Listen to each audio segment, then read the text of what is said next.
All right, so I posted 3 other Galileo videos in your weekly lesson block this week, and all 3 of them are incredibly helpful, but I also think that they're kind of boring. So I kind of wanted to make one on my own so you could get the gist of how I want you to use Galileo for your scholarly sources, because Galileo is so amazing because you really do not have to decide if a source is scholarly or not if you will use Galileo, and I'm going to show you how to do that today.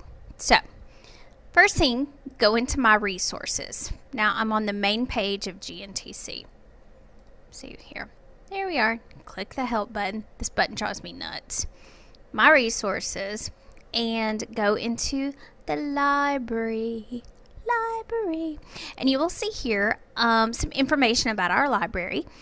You can also, if you need location and hours, this one's for Floyd County. You have Gordon County, Walker County, which is where I am.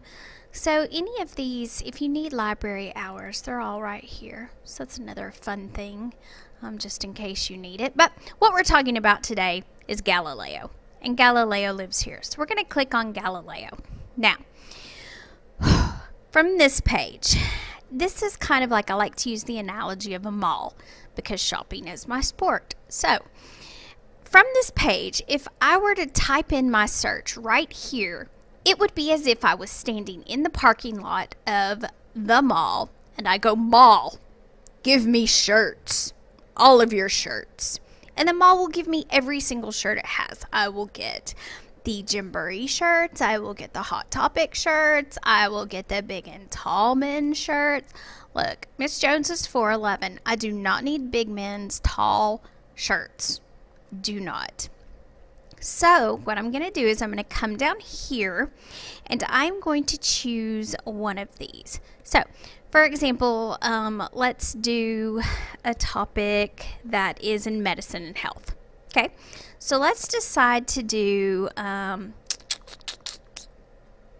of an old tired topic, anti-vaccine. So let's go into medicine. All right, now from this point, we have walked inside the mall. And then all these little databases right here, these are like stores. These guys are stores. So let's go into a store, Academic Search Complete. This is my favorite store. So we're going to click on it. And it will take a moment to load because that is what the computer does. I feel like I need to insert elevator music here. Ah, here we are. Okay, so now we are in Academic Search Complete. So let's do and you'll notice right here that it kind of pulled it up for me. So that's always helpful. So click on it and let's do search. All right, fabulous. So you'll notice that I have 284 sources. Now for this paper, you only need 5 to 7, so the odds are good. But before we do anything, we are going to come over here and we are going to limit this search.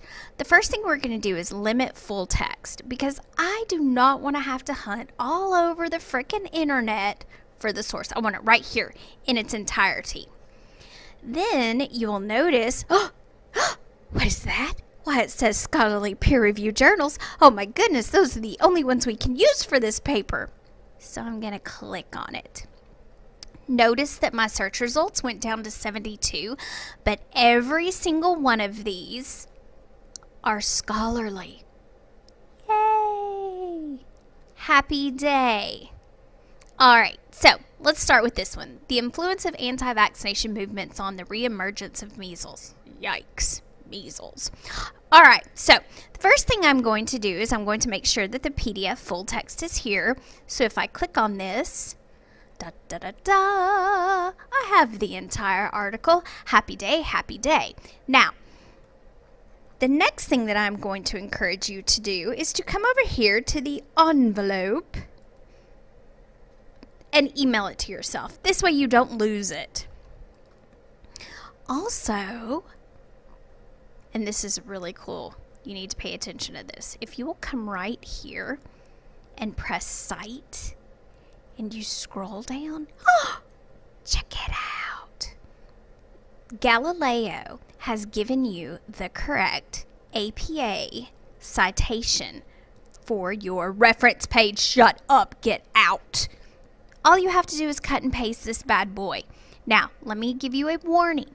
Sometimes, for some bizarre reason, Galileo likes to use all caps on names, or sometimes it'll use all caps on a title. Don't let that happen. Change it once you cut and paste it over into your page, because I will count off points for that. But this one is flawless. Perfection on a stick.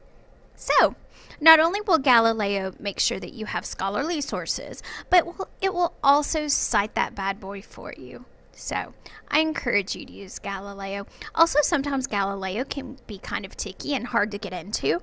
So, I have a troubleshooting guide that I will add into the lesson that you will have. And if I forget to do it, just email me and I will put that in the lesson plan. So hopefully this video is a lot less boring than the other three. I don't know. Maybe I am as boring as the other three. I hope not. Oh, that'd be sad. But anyway, I hope this helps you out and helps you understand how Galileo works a little bit better. All right. Happy hunting.